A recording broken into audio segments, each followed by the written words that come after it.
Merhaba, ben Hasan Karagöz. Yeni bir video ile birlikteyiz. Bilindiği gibi Apple firmasının yeni iPhone modellerini tanıtmasına çok az bir süre kaldı. 7 Eylül tarihinde Türkiye saatiyle akşam 8'de tanıtılacak iPhone modellerinin nasıl olacağına gelen sızıntılar doğrultusunda maddeler halinde konuşalım istedim.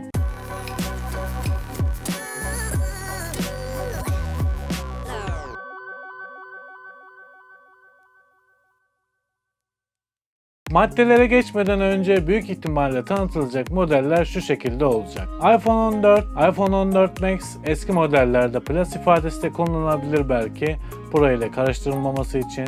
iPhone 14 Pro, iPhone 14 Pro Max, iPhone 14 mini modeli ise satışlardaki düşüklük nedeniyle büyük ihtimalle çıkarılmayacak. Ayrıca iPhone dışında yeni bir AirPods modeli, Apple Watch 8 ve Apple Watch 8'in yanına Apple firmasının çoğu zaman yaptığı gibi tanıtım sonunda son bir şey daha diyerek Apple Watch 8 Pro modelini de tanıtabilir. Şimdi maddelere geçelim. Madde 1. Çentik.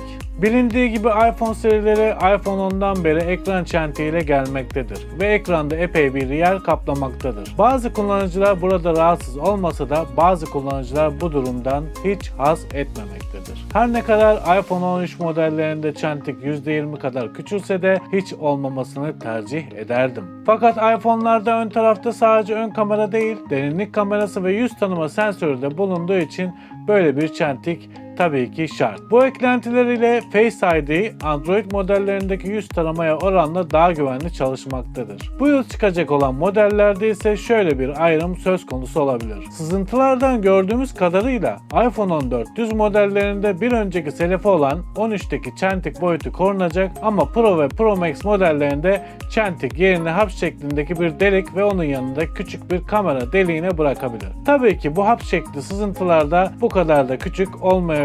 Bu yüzden beklentinizi fazla tutmayın.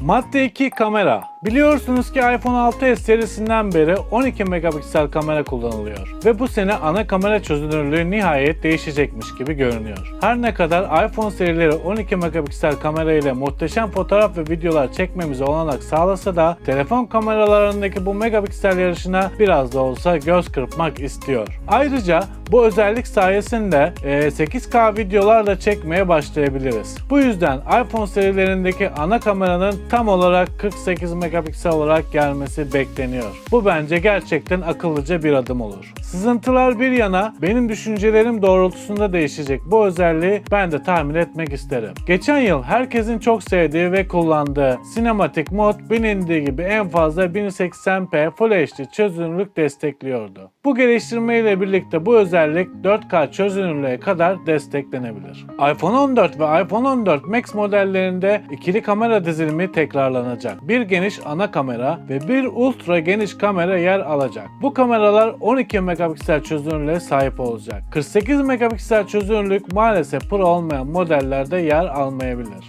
iPhone 14 Pro ve iPhone 14 Pro Max modellerinde ise üçlü bir kamera dizilimi olacak. 48 megapiksellik geniş bir ana kamera, 12 megapiksel ultra geniş kamera ve 12 megapiksel zoom kamera. Geçen yılki modellerinde 3x zoom tekrarlanabilir ya da 48 megapiksel ana kamera çözünürlüğü kullanılarak bu zoom 5x'e kadar yükseltilebilir. Ayrıca Apple bu yıl iPhone ön kameralarında da iyi bir geliştirme yapacak gibi görünüyor. Belki megapiksel anlamında olmayabilir ama geçen yılki 5 parçalı lens yerine 6 parçalı 1.9 diyafram değerli ışığı daha fazla yakalayan bir lens ile daha kaliteli fotoğraf ve videoları görebiliriz. Tabii ki bu durum en çok portre ve vlog çekenlerin işine yarayacak gibi görünüyor. Ayrıca bu yeni ön kamera ile otomatik odaklamada yapılacağını yine gelen sızıntılardan anlayabiliyoruz. Madde 3. İşlemci. Apple firmasının her yıl telefon işlemcilerini de güncellediğini biliyoruz. Bu yıl çıkacak iPhone modellerinde A16 Bionic işlemciyi bekliyoruz. Ama kötü bir haber ile birlikte. Son yıllardaki işlemci krizi Apple firmasına da vurmuş gibi görünüyor. Bu yüzden firma yeni işlemciyi sadece Pro modellerinde kullanabilir. iPhone 14 modellerinde ise geçen yıl kullanılan A15 Bionic işlemcilerini kullanmayı düşünüyor. Ama bunun olası tepkilere yol açacağını düşünerek yine bu işlemciyi A16 Bionic ismiyle duyurup hızının daha kısıtlı olduğunu da söylemesi muhtemel ihtimaller arasında. Tabii ki bu adımı hem işlemci krizi hem de maliyetlerini azaltmak, son yıllarda tüm dünyada görülen ekonomik daralma Apple firmasını da zora sokmuş olabilir. Madde 4. Batarya. iPhone sahiplerinin en kızdığı konu sanırım batarya olayıdır. Her ne kadar son yıllarda bu durum aşılmış gibi görünse de Android tarafında şarjı epey uzun giden, yüksek kapasiteli bataryalı cihazlar ve hızlı şarj teknolojileriyle yarışacak kadar geliştirmediğini biz de biliyoruz. Yeni iPhone batarya kapasiteleri de şu şekilde olacak. iPhone 14 3279 mAh, iPhone 14 Max 4325 mAh, iPhone 14 Pro 3200 mAh ve iPhone 14 Pro Max 4323 mAh. iPhone 13 modellerinde de batarya kapasiteleri şöyleydi.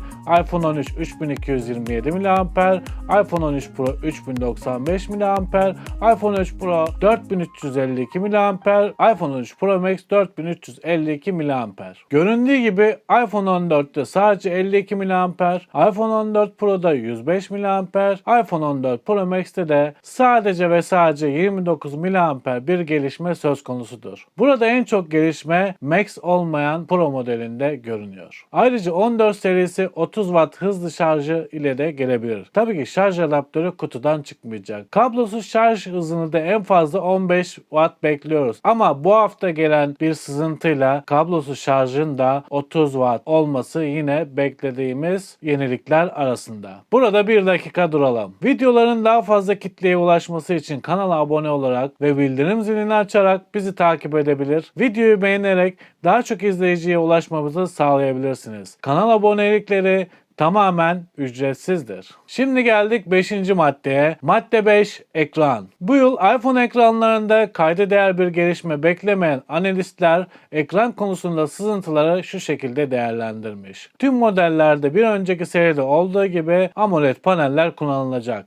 iPhone 14 ve 14 Max'te 60 Hz bir tazeleme oranı, Pro ve Pro Max modellerinde ise 120 Hz bir tazeleme oranı tekrarlanacak gibi görünüyor. Ekran boyutları ise iPhone 14 ve iPhone 14 Pro modellerinde 6.1 inç, iPhone 14 Max ve iPhone 14 Pro Max modellerinde ise 6.7 inç olacak. Ayrıca Android tarafında çok eski bir özellik olmasına karşı Apple tarafında yeni bir özellik olarak duyurulacak olan Always On Display de bu yılki telefonlarda yer alabilir. Madde 6. RAM ve kapasite. Apple işletim sistemlerinden dolayı Android kadar RAM ihtiyacına gerek duymuyor. Ama her ne kadar böyle düşünsek de sanırım bu makas son yıllarda epey küçüldü. Hele ki yüksek RAM ihtiyacına duyan oyunlardan sonra Apple tarafı da artık RAM kullanımına ağırlık verdi gibi gözüküyor. Geçen yıl 6 GB RAM ile gelen modeller bu yıl büyük ihtimalle 8 GB RAM ile gelebilir. Hafıza kapasitesine gelecek olursak geçen yılki gibi 128, 256, 512 GB ve 1 TB modellerinin çıkması bekleniyor. Bir başka ihtimal ise Pro modellerinde hafıza durumu 256 GB'dan başlayıp 2 TB'e kadar giden bir kapasite güncellemesi olabilir. Ve son madde 7. Fiyat. Ülkemizdeki en önemli madde sanırım bu olacak. Çünkü dövizdeki yüksek kur etkisi ve ülkemizdeki yüksek vergi miktarından ötürü telefon satın almak için bile yemeden içmeden aylarca çalışmamız gerekiyor. Şu andaki kur fiyatlarından dolayı TL olarak tahmin etmek zor ama Apple bu yıl maliyetleri bahane edip tüm modellere $100 zam yapmazsa şu anki iPhone 13 serisi fiyatlarına yakın fiyatlarıyla satın almamız mümkün. Eğer zam gelirse